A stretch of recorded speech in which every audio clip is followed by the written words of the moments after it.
San Francisco முதலீட்டாளர்களுடைய மாநாட்டில் பங்கேற்பதிலே நான் பெருமைப்படுகிறேன், மகிழ்ச்சி அடைகிறேன். உலகின் மிகப்பெரிய மதிப்புமிக்க பெருமை அமெரிக்காவுக்கு உண்டு என்பது அனைவராலும் ஏற்றுக்கொள்ளப்பட்டிருக்கக்கூடிய உண்மை. அப்படிப்பட்ட அமெரிக்காவுக்கு நான் வந்திருப்பதை பெருமையாக கருதுகிறேன்.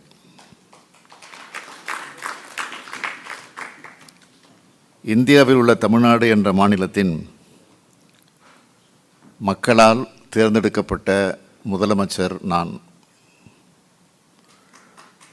திராவிட முன்னேற்றக் கழகம் என்ற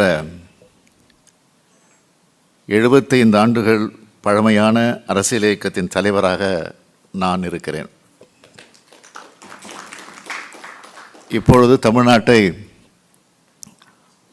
6வது முறையாக ஆட்சி செய்து கொண்டிருக்கிறோம். இந்திய நாட்டில் பல முறை எங்களது கூட்டணி பிரதமர்களை உருவாக்கி ஆட்சியில் இருந்திருக்கிறது. எனது தந்தையை பற்றி உங்களில் பலர் கேள்விப்பட்டிருப்பீர்கள். முத்தமிழறிஞர் கலைஞர் அவர்கள் தமிழ்நாட்டில் 5 முறை முதலமைச்சராக இருந்திருக்கிறார். இந்திய நாட்டின் பல பிரதமர்களை உருவாக்கியிருக்கிறார். அப்படிப்பட்ட புகழுக்கு சொந்தக்காரர் அவர். 1971ஆம் ஆண்டு முதலமைச்சராக இருந்தபோது தலைவர் கலைஞர் அமெரிக்காவுக்கு வருகை தந்தார். இப்பொழுது நான் வருகை தந்திருக்கிறேன். புகழ்பெற்ற அமெரிக்க நிறுவனங்கள் பல இந்தியாவில், குறிப்பாக தமிழ்நாட்டில் தொழில் நிறுவனங்களை நடத்தி வருகின்றன. சென்னை பற்றி நீங்கள் அனைவரும் நன்றாக அறிந்திருப்பீர்கள். இந்தியாவிலே 2வது பெரிய பொருளாதாரமாக தமிழ்நாடு இன்றைக்கு விளங்கி கொண்டிருக்கிறது. 48 விழுக்காடு நகரமயம் ஆக்கப்பட்டுள்ளது. இந்தியாவில் உள்ள பெரிய மாநிலங்களில் அதிக அளவில் நகரமயமாக்கப்பட்டுள்ள மாநிலம் தமிழ்நாடு தான். நிலையான வளர்ச்சி இலக்குகளை செயல்படுத்துவதில் முதல் மாநிலமாகவும் தமிழ்நாடு விளங்குகிறது. மனித வளங்கள் மற்றும் திறன்களை முன்வைத்து வளர்ச்சியை மேற்கொண்டு வரும் மாநிலமாகவும் தமிழ்நாடு திகழ்கிறது. இந்தியாவின் முன்னணி உயர்கல்வி நிறுவனங்களில் கிட்டத்தட்ட 20 விழுக்காடு தமிழ்நாட்டில் உள்ளது. இந்தியாவின் தேசிய சராசரியை விட 2 மடங்கு அதிகமாக உயர்கல்வியில் மாணவர்கள் சேரும் விகிதத்தை 48% கொண்ட மாநிலம் தமிழ்நாடு. இந்தியாவில் உள்ள தொழிற்சாலைகளில் பணிபுரியும் பெண்களில் சுமார் 45% பேர் தமிழ்நாட்டை சார்ந்தவர்கள் என்பது குறிப்பிடத்தக்கது. தெற்கு ஆசியாவிலேயே சுகாதார சுற்றுலாவில் முன்னணி மாநிலமாகவும் தமிழ்நாடு திகழ்ந்து கொண்டிருக்கிறது. இத்தகைய வளர்ச்சி மிகுந்த மாநிலமான தமிழ்நாட்டுக்கு தொழில் துவங்க வருமாறு உங்களை எல்லாம் அழைப்பதற்காகத்தான் நான் இங்கே வருகை தந்திருக்கிறேன். தமிழ்நாட்டுக்கும் அமெரிக்காவுக்கும் தொழில் ரீதியான உறவு எப்பொழுதுமே பலமாக இருந்து வந்துள்ளது. 300க்கும் மேற்பட்ட அமெரிக்க நிறுவனங்கள் தமிழ்நாட்டில் தங்கள் திட்டத்தினை நிறுவியுள்ளன. சேவைகள் சேவை மையங்கள், உலகளாவிய திறன் மையங்கள், உற்பத்தி, ஆராய்ச்சி மேம்பாடு உட்பட பல்வேறு துறைகளில் தமிழ்நாட்டில் மேற்கொண்டிருக்கிறார்கள். இதை தமிழ்நாட்டினுடைய தொழில் வளர்ச்சிக்கான ஒரு அங்கீகாரமாகவே நான் கருதுகிறேன். Cognizant, Ford, Caterpillar, Flextronics, Sanmina, Visteon, HP, applied materials, general electric, UPS, Pfizer, Honeywell, PayPal, Qualcomm போன்ற பெரும் நிறுவனங்கள் தங்களது உற்பத்தி திட்டங்களை தமிழ்நாட்டில் நிறுவியுள்ளன. இந்த வரிசையில் இன்னும் பல நிறுவனங்கள் தமிழ்நாட்டுக்கு வர வேண்டும்.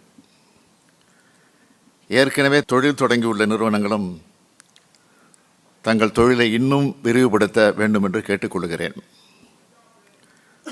உங்களது ஒவ்வொரு நிறுவனமும் ஒவ்வொரு விதத்தில் சிறந்தது. எனவே உங்கள் ஒவ்வொருவரையும் மிக முக்கியமாக நான் கருதுகிறேன். சான் பிரான்சிஸ்கோ பே மற்றும் கலிஃபோர்னியாவில் இருந்து எங்களது அழைப்பை ஏற்று மதித்து இங்கு திரளாக குழுமி இருக்கக்கூடிய முதலீட்டாளர்களை நான் அன்புடன் வரவேற்கவும் கடமைப்பட்டிருக்கிறேன். சான் பிரான்சிஸ்கோ பே பகுதி, குறிப்பாக சிலிகான் வேலி தொழில்நுட்பத்துறையின் வளர்ச்சிக்கு பெயர் பெற்ற பகுதி என்பது உலகம் அறிந்த உண்மை. தமிழ்நாட்டின் முன்னேற்ற பயணத்தில் பதிலளிக்கக்கூடிய துறைகளை பற்றி விவாதிக்க அமெரிக்காவில் உள்ள பெருந்திட்டங்களின் தலைவர்களை ஒரு பொது மேடைகளை கொண்டு வருவதே இந்த மாநாட்டினுடைய முக்கிய குறிக்கோள். தமிழ்நாட்டின் பொருளாதார வளர்ச்சியை விரைவுபடுத்துவதற்கான வழிகளை கண்டறியும் பயனுள்ள விவாதங்களுக்கு இந்த மாநாடு பெரும் உதவிகரமாக அமையும். ஆசிய நாடுகளின் நுழைவாயிலான சென்னையிலிருந்து தான் நான் வருகை தந்துள்ளேன். தமிழ்நாடு இன்று உலகில் வேகமாக வளர்ந்து வரும் பொருளாதாரங்களில் ஒன்று. 39,000க்கும் மேலான தொழிற்சாலைகள், 2.6 மில்லியன் அளவிற்கு தொழிற்சாலைகளில் பணிபுரியும் பணியாளர்கள் என்ற அளவில் அகில இந்திய அளவில் முதலிடம் வகிக்கும் மாநிலமாக தமிழ்நாடு விளங்குகிறது. இந்தியாவின் மொத்த உள்நாட்டு உற்பத்தியில் தமிழ்நாட்டின் பங்கு அதிக அளவில் உள்ளது. மின்னணுவியல், மோட்டார் வாகனம் அண்ட் மோட்டார் வாகன உதிரி பாகங்கள், ஜவுளி மற்றும் ஆடைகள் ஆகிய பொருட்களின் ஏற்றுமதியில் இந்தியாவிலேயே முதல் மாநிலமாக விளங்குகிறது. ஏற்றுமதி தயார்நிலை குறியீட்டிலும் தமிழ்நாடு முதலிடம் வகிக்கிறது. சேவைகள் ஏற்றுமதியில் 2ஆம் இடம் வகிக்கிறது. தமிழ்நாட்டில் ஏற்கனவே சிறந்து விளங்கும் அறிவுசார் வளர்ச்சியை மேலும் மேம்படுத்தும் வகையில் சமீபத்தில் இந்தியாவிலேயே முதல் முறையாக செயற்கை நுண்ணறிவு மையம் சமீபத்தில் சென்னையில் துவக்கி வைக்கப்பட்டது. இதன் மூலம் இத்துறையின் எதிர்கால வளர்ச்சி மேலும் மேம்படும் என்று நான் உறுதியாக நம்புகிறேன். நவீன உள்கட்டமைப்பு, ஏராளமான வளங்கள் மற்றும் திறன்மிகு பணியாளர்களால் உலக முதலீட்டாளர்கள் வெகுவாக ஈர்க்கப்படுகிறார்கள். மக்களின் ஆற்றலை தமிழ்நாடு நன்கு பயன்படுத்துகிறது. தமிழ்நாட்டின் மக்கள் தொகையில் இளைஞர்கள் மற்றும் பணிபுரியும் வயதினர் ஆகியோரின் மக்கள் தொகை சற்றே அதிகம்.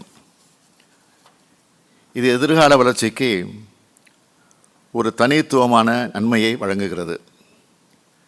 எனினும் அதற்கேற்றவாறு வேலைவாய்ப்புகளை உருவாக்குவது எங்களுடைய இலக்கு.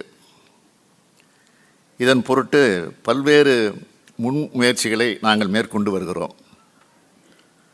2030ஆம் ஆண்டுக்குள் தமிழ்நாட்டை $1 டிரில்லியன் அமெரிக்க டாலர் பொருளாதாரமாக மாற்ற வேண்டும் என்பது எங்களுடைய லட்சிய இலக்கு.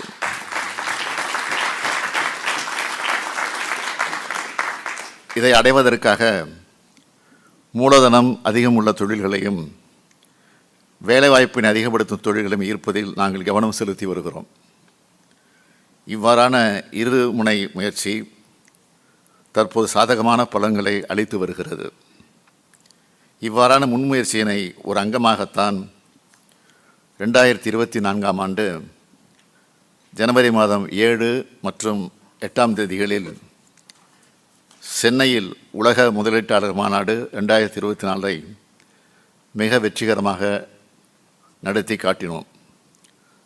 35க்கும் மேற்பட்ட வெளிநாடுகளில் இருந்து முதலீட்டாளர்கள், பன்னாட்டு பிரதிநிதிகள் மற்றும் புகழ்மிக்க தொழில் நிறுவனங்கள் இந்த நிகழ்ச்சியில் பங்கேற்றார்கள்.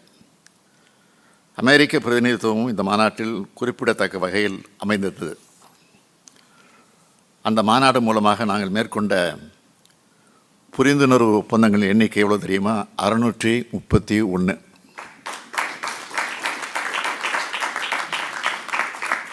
ஈர்க்கப்பட்ட முதலீடுகளின் மதிப்பு 80 பில்லியன் அமெரிக்க டாலர்கள். இதன் மூலமாக 1.4 மில்லியன் பேருக்கு நேரடியாகவும் 1.2 மில்லியன் பேருக்கு மறைமுகமாகவும் வேலைவாய்ப்பும் கிடைக்கும். இந்த பிரம்மாண்டமான நிகழ்வின் மூலம் உலக முதலீட்டாளர்களுக்கு தமிழ்நாட்டின் மேல் உள்ள நம்பிக்கையை உலகத்திற்கு நாங்கள் எடுத்து காட்டினோம். மொத்தமாக சொல்ல வேண்டுமென்றால், கடந்த 3 ஆண்டுகளில் 3.1 மில்லியன் பேருக்கு நேரடி மற்றும் மறைமுக வேலைவாய்ப்பை உருவாக்கும் வகையில் கிட்டத்தட்ட 120.48 பில்லியன் அமெரிக்க டாலர் முதலீடுகளை ஈர்த்திருக்கிறோம். ஆயிரக்கணக்கான இளைஞர்கள் மற்றும் பெண்களுக்கு அவர்கள் வசிக்கும் பகுதிக்கு அருகிலேயே வேலைவாய்ப்புகள் பெருமளவில் உருவாக்கப்பட்டிருக்கிறது.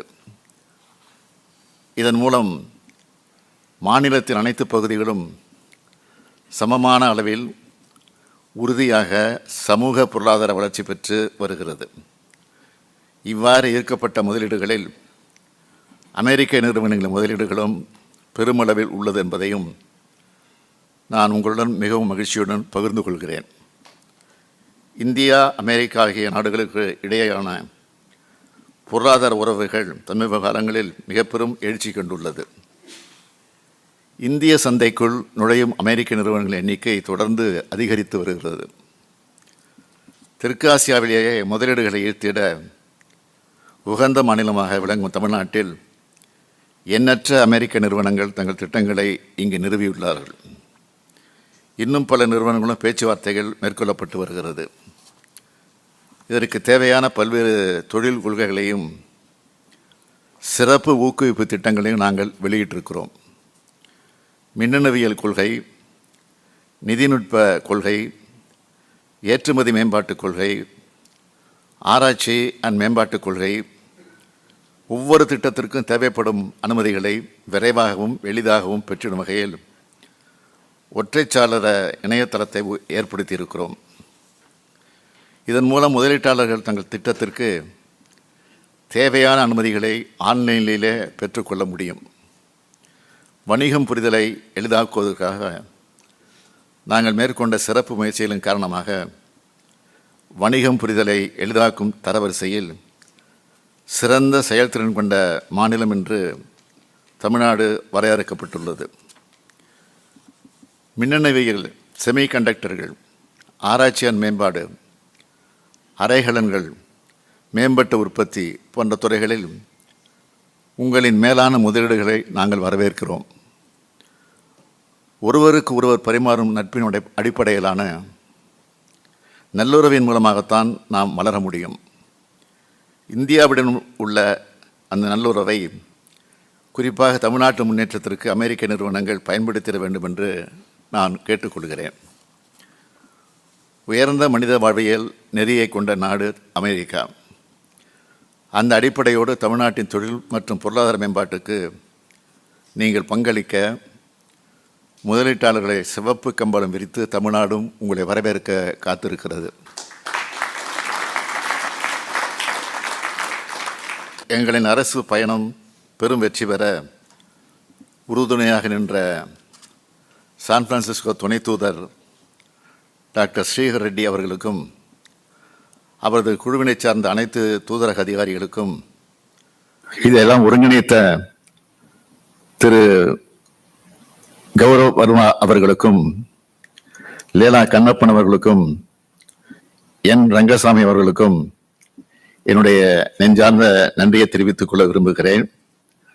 இம்மாநாடு சிறப்புற நடைபெறுவதற்கு பெருமளவில் விரைவு புரிந்துள்ள தொழிலதிபர்களுக்கும் பல்வேறு நிறுவனங்களின் தலைமை அதிகாரிகளுக்கும் எனது மனமார்ந்த நன்றியை தெரிவித்துக் கொண்டு உங்களை எல்லாம் இந்த மாலை நேரத்தில் மகிழ்ச்சியோடு காண்பதற்கு ஒரு நல் வாய்ப்பை ஏற்படுத்தி தந்திருக்கக்கூடிய அனைவருக்கும் என்னுடைய இதயபூர்வமான நன்றியை தெரிவித்து என் உரையை நிறைவு செய்கிறேன். நன்றி, வணக்கம்.